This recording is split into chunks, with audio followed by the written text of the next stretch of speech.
Welcome to study channel. मेरा नाम है मोहम्मद कैसर। बात करेंगे आज की सभी महत्वपूर्ण अपडेट्स की। लगभग सभी खबरें हम लोग इस वीडियो में कवर करेंगे। सीटेट से लेकर आईटेट junior, TGT, PGT, LT grade, UP triple SC, UPPSC, तो लास्ट तक बने रहिएगा। लेकिन आगे बढ़ने से पहले सीटेट 2022 वाले छात्रों के लिए जरूरी सूचना। बात करेंगे सीटेट की इस बेस्ट बुक के बारे में जो चक्षु प्रकाशन की तरफ से आती है। ये है दोस्तों सीटेट पेपर 1 के लिए स्टडी गाइड बुक, जिसमें आप सीटेट के सभी सब्जेक्ट तैयार कर सकते हैं। यहाँ पर है 3000 से ज़्यादा अध्यायवार महत्वपूर्ण प्रश्न, जिसका व्याख्या भी इसमें मिलेगा। 4 प्रीवियस ईयर के सॉल्व पेपर मिलेंगे। बिल्कुल नवीनतम पैटर्न पर इसे तैयार किया गया है और एनसीईआरटी पुस्तकों पर ये आधारित है। मैं आपको दिखाऊं अगर प्रीवियस ईयर का सॉल्व पेपर, तो आप यहाँ पर देख सकते हैं। तो चक्षु प्रकाशन की स्टडी गाइड बुक के अलावा सीटेट का प्रैक्टिस सेट भी आ गया है। यदि आपको ये किताबें खरीदनी है ऑनलाइन तो डिस्क्रिप्शन बॉक्स में लिंक दिया गया है। यदि आपको ऑफलाइन मार्केट से लेना है तो वहाँ पर भी ये इजीली अवेलेबल हो जाती हैं। सबसे पहले शुरुआत करेंगे सीटेट 2022 से। फॉर्म भरे जा रहे हैं 31 अक्टूबर से। लास्ट डेट है 24 नवंबर। फी पेमेंट करने की लास्ट डेट है 25 नवंबर। ऑनलाइन एग्जाम होगा और दिसंबर से परीक्षा आपकी शुरू होगी, जो चलेगी जनवरी तक। अब बहुत सारे छात्रों के अलग अलग डाउट आ रहे हैं। लगभग मैंने सभी डाउट्स आप ही क्लियर कर दिए हैं। फॉर्म कैसे भरना है, फोटो साइन कैसे अपलोड करना है, एलिजिबिलिटी कोड में किसे क्या सेलेक्ट करना है, डीएलएड वाले छात्रों के अलग मैंने वीडियो बना दिया है, बीएड के लिए अलग बना दिया है, फर्स्ट ईयर वाले छात्र कैसे फॉर्म भरें, तो सब कुछ मैंने बता दिया है। यदि अभी भी कोई डाउट है तो कमेंट सेक्शन में लिख दीजिए। आज शाम तक या कल तक आपके भी डाउट को क्लियर कर दिया जाएगा। अब एक सवाल है बहुत सारे छात्रों का कि हमारे फॉर्म में गलती हो गई है, अब हम क्या करें। फॉर्म हमारा फाइनली सबमिट हो गया है, तो सीटेट के फॉर्म में करेक्शन का मौका मिलता है। तो आप लोग परेशान मत होइएगा। यदि आपने फॉर्म भर दिया है, फाइनल सबमिट भी कर दिया है, तो आप अपने फॉर्म में करेक्शन कर सकते हैं। सिर्फ और सिर्फ एग्ज़ाम सेंटर छोड़कर आप जिस भी डिटेल में चाहें करेक्शन कर सकते हैं। एक बार करेक्शन होगा तो सावधानी से आप एक बार अपने फॉर्म में करेक्शन या अपडेशन कर सकते हैं। करेक्शन कब से कब तक होगा ये भी आप जान लीजिए। तो 24 नवंबर फॉर्म भरने की लास्ट डेट है। 25 नवंबर तक फ़ी पेमेंट करने की लास्ट डेट है। उसके बाद आपको इंतज़ार करना पड़ेगा 28 नवंबर का। 28 नवंबर से लेकर 3 दिसंबर के बीच में, यानी कि जो ये लगभग एक सप्ताह का समय है, इसी के बीच में आप अपने फॉर्म में करेक्शन करेंगे। इसके अलावा आपको दोबारा से कभी करेक्शन करने का मौका नहीं मिलेगा। करेक्शन आपका ऑनलाइन होगा और एक बार आप अपने फॉर्म में संशोधन कर सकते हैं। और एक चीज़ मैं आपको बता दूं कि यदि आपने अपने फॉर्म में कोई गलती की है और अभी तक आपने अभी फाइनल सबमिट नहीं किया है, तो आप अभी ही अपने फॉर्म में सुधार कर सकते हैं। कोई भी समस्या आपको नहीं आएगी। आप अपने फॉर्म में कहीं भी आगे पीछे स्टेप में जाकर अपने फॉर्म में सुधार कर सकते हैं। और जिनका फाइनल सबमिट हो गया है उन्हें अब 28 नवंबर का इंतज़ार करना पड़ेगा। बात कर लेते हैं यूपी ट्रिपल एससी की। सबसे पहले बात करेंगे पेट कॉमन कट ऑफ के लिए अभ्यर्थियों के एक बड़े अभियान की। आज दोस्तों दिन भर ट्विटर पर छात्र एक बड़ा अभियान कर रहे हैं। हैशटैग है यूपी ट्रिपल एससी _पेट_कॉमन_कट ऑफ। तो समस्त यूपी ट्रिपल एससी के अभ्यर्थी यदि इसे सपोर्ट करना चाहते हैं तो आज ट्विटर पर आइए और इस हैशटैग को यूज करते हुए ट्वीट करिए या कम से कम एक रीट्वीट करिए। छात्रों की मांग है कि पेट में एक फिक्स्ड कट ऑफ रखा जाए ताकि अधिक से अधिक छात्रों को मुख्य परीक्षा में बैठने का मौका मिल सके। बात करते हैं यूपी ट्रिपल एससी से संबंधित कुछ बहुत ही महत्वपूर्ण अपडेट्स की। कल छात्र गए हुए थे यूपी ट्रिपल एससी पिकअप भवन लखनऊ, और ये जो छात्र थे स्पेशली थे एएसओ वाले। अपने रिजल्ट की मांग को लेकर ये वहाँ पर पहुँचे हुए थे। अभ्यर्थियों की मुलाकात अधिकारियों से हुई। क्या उनके द्वारा बताया गया, क्या आश्वासन दिया गया, मैं आपको बता देता हूँ। सबसे पहले तो ये बताया गया है कि जो अगला रिजल्ट होगा, जिस पर काम लगातार चल रहा है और जो सबसे पहले रिजल्ट जारी होगा इस माह के लास्ट तक, वो लोअर का होगा। तो लोअर का रिजल्ट निकलने की पूरी संभावना है नवंबर में ही लास्ट तक। और एएसओ और लेखपाल के बारे में बताया गया है कि ये रिजल्ट दिसंबर में आएगा। कोशिश तो होगी कि नवंबर में भी रिजल्ट निकाल दिया जाए, लेकिन जो उन्होंने समय मांगा है वो दिसंबर का मांगा है कि दिसंबर के पहले से दूसरे सप्ताह तक एएसओ और लेखपाल दोनों के रिजल्ट वो जारी कर देंगे। एक रिजल्ट पहले आएगा, एक रिजल्ट बाद में आएगा। अब कोई भी पहले हो सकता है, चाहे वो एएसओ का हो सकता है या लेखपाल का हो सकता है।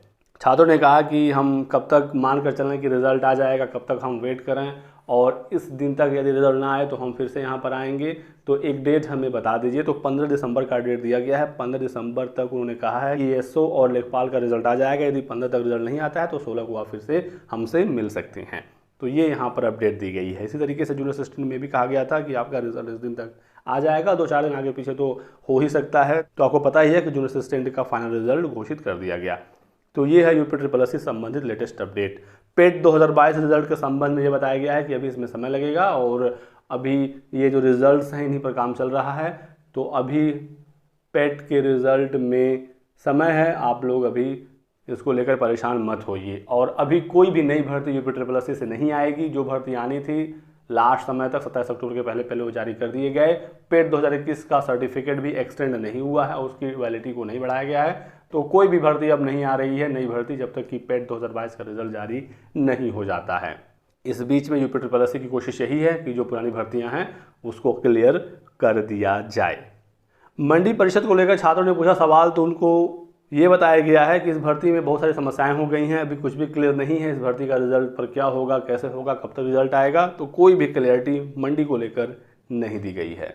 बात करते हैं दोस्तों एडेड जूनियर हाई स्कूल शिक्षक भर्ती का। काफ़ी इंपॉर्टेंट अपडेट दोस्तों निकल कर आ रही है। कल छात्रों की मुलाकात निदेशालय के तमाम आला अधिकारियों से हुई है। सीपी सिंह, विजय, शिवम जो छात्र हैं इनकी मुलाकात हुई है निदेशालय के अधिकारियों से। आपको पता ही है ये छात्र लगातार संघर्ष कर रहे हैं ताकि शासनादेश जल्द से जल्द जारी हो सके। छात्रों को ये आश्वासन दिया गया है कि 15 नवंबर तक शासनादेश जारी हो जाएगा। इसके पहले पहले शासनादेश जारी हो जाएगा, जीओ जारी करके भर्ती को आगे बढ़ा दिया जाएगा। तो एडेड जूनियर को लेकर बड़ी अपडेट प्राप्त हो रही है। ये भी छात्रों को बताया गया है कि फाइनल रिएक्शन आज शाम तक आ जाएगा। एक फाइनल जो डेटा होता है जिसके आधार पर नियुक्ति होती है तो वो डेटा मंगाया जा रहा है। आरक्षण में कुछ समस्याएं थी तो आरक्षण वार फाइनल डेटा आज कल में मिल जाएगा और इसी महीने इस भर्ती की प्रक्रिया आगे बढ़ जाएगी। तो आप लोग अपनी डीवी की तैयारी करिए जो भी छात्र इसमें सेलेक्टेड हैं। बात करते हैं एलटी ग्रेड और टीजीटी पीजीटी का। सबसे पहले एलटी ग्रेड के बारे में बात करेंगे। मुख्यमंत्री बांटेंगे चयनितों को नियुक्ति पत्र। तो पुरानी एलटी ग्रेड और जीआईसी प्रवक्ता की यहाँ पर फिलहाल बात हो रही है। यहाँ पर यह कहा गया है कि जीआईसी प्रवक्ता के 1395 और एलटी ग्रेड के 123 सहायक अध्यापकों को नियुक्ति देनी है। इन सभी के प्रमाण पत्रों की जांच जुलाई में की गई थी। चयनितों को कॉलेज आवंटन होना था। कॉलेज आवंटन से पहले रिक्त पदों का सत्यापन कराया गया, लेकिन इसमें पारदर्शिता लाने के लिए आवंटन ऑनलाइन कराने का फैसला किया गया। माध्यमिक शिक्षा निदेशालय के निर्देश पर चयनितों को 10 से 20 अक्टूबर तक कॉलेज का विकल्प भराया गया। उसके बाद मेरिट के अनुसार 30 अक्टूबर तक ऑनलाइन नियुक्ति देनी थी, लेकिन नियुक्ति पत्र अभी तक जारी नहीं हुई, जिसकी वजह से शिक्षकों में नाराजगी है। वहीं अफसरों ने यह बताया कि कोशिश है विभाग की कि मुख्यमंत्री नियुक्ति पत्र बांटें और इसलिए नियुक्ति पत्र ऑनलाइन जारी नहीं किए गए और समय मांगा जा रहा है मुख्यमंत्री से। अगले कुछ दिनों में नियुक्ति पत्र बांटे जा सकते हैं जैसे ही मुख्यमंत्री की तरफ से समय मिल जाता है। तो जो छात्र रह गए थे जिनकी नियुक्ति नहीं हो पाई थी, फाइनली एलटी ग्रेड 2018 और जीआईसी प्रवक्ता 2020 के छात्रों को नियुक्ति मिल रही है। अब इंतजार है एलटी ग्रेड की नई भर्ती का। लगभग 7000 पदों पर नई भर्ती की उम्मीदें हैं। 5500 का अध्याचन तो काफ़ी पहले प्राप्त हो गया था, कुछ नए पदों का अध्याचन मिला है, ऐसी जानकारी मिल रही है। इसी के साथ साथ अभी हाल ही में छात्रों की मुलाकात माध्यमिक शिक्षा मंत्री गुलाब देवी जी से हुई थी। उन्होंने कहा कि 20 नवंबर तक एलटी ग्रेड में जो समकक्ष अर्हता का मामला है वो क्लियर हो जाएगा। तो दिसंबर में एलटी ग्रेड के नए विज्ञापन निकलने की संभावना काफ़ी ज़्यादा है और इस बार प्री मेंस भी होगा एलटी ग्रेड में। तो आप लोग अपनी तैयारी को धार दीजिए, तैयारी को शुरू कर दीजिए। और जीएस इस बार काफ़ी महत्वपूर्ण रोल प्ले करेगा क्योंकि प्री में जीएस का योगदान काफ़ी ज़्यादा रहेगा। तो आप लोग एलटी ग्रेड की तैयारी में लग जाइए। इसी के साथ साथ आरओ और बीईओ यानी खंड शिक्षा अधिकारी की भी भर्ती यूपीपीएससी से होनी है, लेकिन इन दोनों भर्तियों में भी समय लगेगा। इस साल बीईओ और आरओ भर्ती की आने की संभावना बहुत ही कम है, अगले साल ही ये भर्ती आ पाएंगी। एलटी ग्रेड की संभावना हालांकि ज़्यादा है कि दिसंबर में वो जारी हो जाएगा। और फाइनली बात करते हैं टीजीटी पीजीटी 2022 परीक्षा तिथि के संबंध में लेटेस्ट अपडेट की। तो जानकारी दोस्तों ये प्राप्त हो रही है कि फरवरी में आपकी परीक्षा कराई जा सकती है। चयन बोर्ड परीक्षा केंद्र देख रहा है फरवरी में। कुछ डेट्स पर विचार विमर्श हो रहे हैं, परीक्षा केंद्रों से बातचीत हो रही है। तो आप लोग अपनी तैयारी में लगे रहिएगा। जिस तरीके से आज तक आपने पढ़ाई की, आगे भी लगातार पढ़ाई करते रहिए, क्योंकि परीक्षा तारीखों को लेकर असमंजस की स्थिति शुरुआत से ही बनी हुई है। अक्टूबर, नवंबर, दिसंबर, जनवरी करते करते अब फरवरी की अपडेट मिल रही है कि आपकी परीक्षा फरवरी में हो सकती है। फरवरी से पहले भी नहीं होगी, ये क्लियर है। तो यदि आपका कुछ पोर्शन छूट गया है, प्रीवियस ईयर या प्रैक्टिस सेट अभी तक आपने नहीं लगाया था, तो सब कुछ अपना तैयार कर लीजिए। और यदि फरवरी में परीक्षा नहीं हुई तो परीक्षा काफ़ी दूर चली जाएगी, क्योंकि मार्च में एग्ज़ाम हो नहीं पाएगा, बोर्ड के एग्ज़ाम है। फिर अप्रैल में अध्यक्ष साहब रिटायर हो जाएंगे, फिर उनकी नियुक्ति होगी। तो जून जुलाई या फिर अगस्त या कहाँ तक ये परीक्षा जाएगी कुछ भी नहीं कहा जा सकता है। तो फिलहाल की कंडीशन में फरवरी की संभावनाएं काफ़ी ज़्यादा हैं। चयन बोर्ड में सदस्यों की नियुक्ति पर भी कार्रवाई लगातार जारी है। यदि इस माह के लास्ट तक चयन बोर्ड में सदस्यों की नियुक्ति हो जाए, वो ज्वाइन कर लें, तो फरवरी में परीक्षा कराई जा सकती है, इसके चांसेस हैं।